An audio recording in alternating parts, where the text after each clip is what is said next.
Sejam muito bem-vindos a mais uma análise. Hoje a gente tem uma missão muito clara e, honestamente, deliciosa: resgatar uma das maiores emergências da nossa culinária caseira.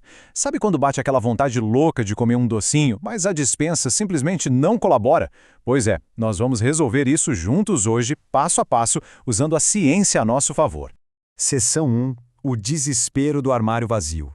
Todo mundo já passou por isso, né? Mas a gente não precisa entrar em pânico nem sair correndo para o mercado. Ok, então vamos mergulhar nisso. A grande pergunta que fica no ar é: o que a gente faz quando a vontade de doce é gigante, mas cadê o leite condensado? Bate aquele desespero quando a estrela da nossa sobremesa simplesmente não está lá. Mas olha só, o que nós vamos fazer hoje é literalmente hackear a receita original. E a melhor parte de tudo isso é que a gente vai usar só 4 itens super simples que com certeza já estão dando sopa na geladeira ou no armário neste exato momento. Seção 2. A química do leite condensado. Porque a gente precisa entender muito bem as nossas ferramentas antes de ligar o fogo, certo? Então, vamos logo desmistificar esse nosso ingrediente ausente. Afinal, o que é, de fato, o leite condensado? Bom, se a gente tirar a lata e o rótulo, percebemos que ele nada mais é do que leite comum e açúcar, que passaram por um processo de redução térmica. E a grande sacada aqui, o que transforma a gente de cozinheiro amador em mestre, é que esse é exatamente o mesmo processo químico que nós vamos replicar, só que com uma vantagem incrível: a gente já vai adicionando o sabor do chocolate no meio do caminho. E para fazer essa transformação química acontecer na nossa própria cozinha, a gente precisa do seguinte arsenal.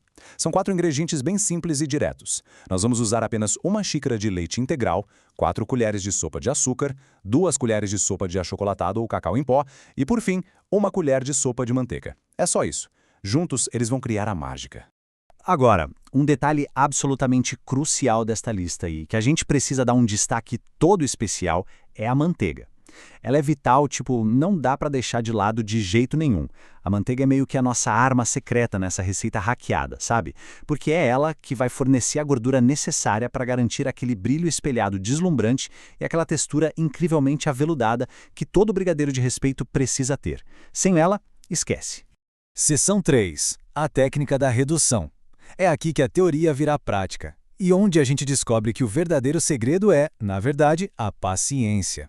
Vamos aos passos físicos da coisa. Primeiro, a gente mistura tudo em uma panela. Mas de preferência uma panela de fundo mais grosso, com fogo ali no médio, para distribuir o calor bem direitinho. O segundo passo é o trabalho braçal mesmo, mexer sem parar.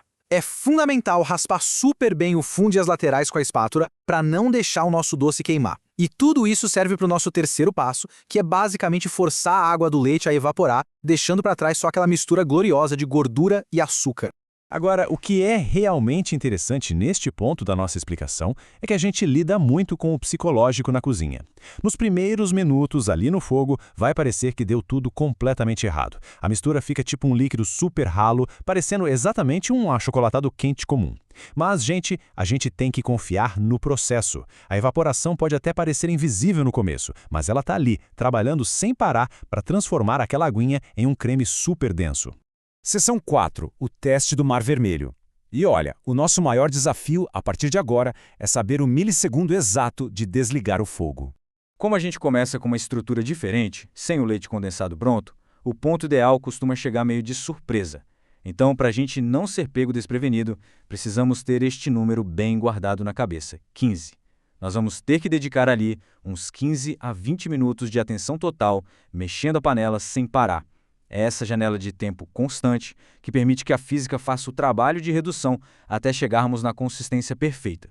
Mas afinal, como é que a gente vai ter a certeza visual de que está pronto? Bom, aqui entra o teste visual definitivo que simplesmente não falha. É o que a gente gosta de chamar de o teste de Moisés abrindo o Mar Vermelho. Funciona assim: nós passamos a espátula com firmeza, bem no meio da panela. Se o doce se dividir, abrindo um caminho limpo onde dá para ver o fundo da panela, e esse caminho demorar uns segundinhos para se fechar de novo, bingo, a gente chegou no ponto exato.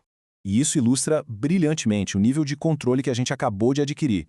Nós podemos ajustar com uma precisão quase cirúrgica a textura final da nossa sobremesa, baseado só em como a gente quer servir. Se a ideia é comer aquele brigadeiro macio de colher, a gente desliga o fogo na mesma hora que o caminho da espátula começar a fechar lentamente. Agora, se o objetivo for fazer aquelas bolinhas firmes de festa, a matemática é simples. A gente continua cozinhando por exatamente mais 1 minuto cravado depois que o caminho se abrir.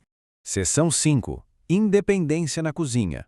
Porque dominar esse processo, pessoal, vai muito além de só matar uma vontade de chocolate. E para dar uma resumida na lição central da nossa análise de hoje, o conhecimento e a química sempre vão salvar o dia. Quando a gente entende o que acabamos de fazer aqui, nós conquistamos a nossa independência definitiva na cozinha. A gente se liberta daquela dependência dos ingredientes pré-prontos. A técnica certa supera e muito facilmente a falta de um ingrediente específico. Sabendo como a comida funciona no calor, uma despensa vazia deixa de ser um problema e vira só um desafio criativo bem divertido. E para a gente encerrar hoje, fica aqui o verdadeiro e talvez o mais difícil teste de resistência humano. A técnica e a química a gente já tirou de letra, mas e a força de vontade? A provocação que fica é, será que a gente tem capacidade de controlar a ansiedade e esperar o doce esfriar no prato para poder enrolar? Ou vamos simplesmente ceder à tentação e pegar logo a colher para atacar direto da panela quente mesmo? Fica aí a reflexão para a próxima vez que formos aplicar essa ciência incrível na cozinha. Muito obrigado por acompanharem mais esta análise com a gente e até a próxima.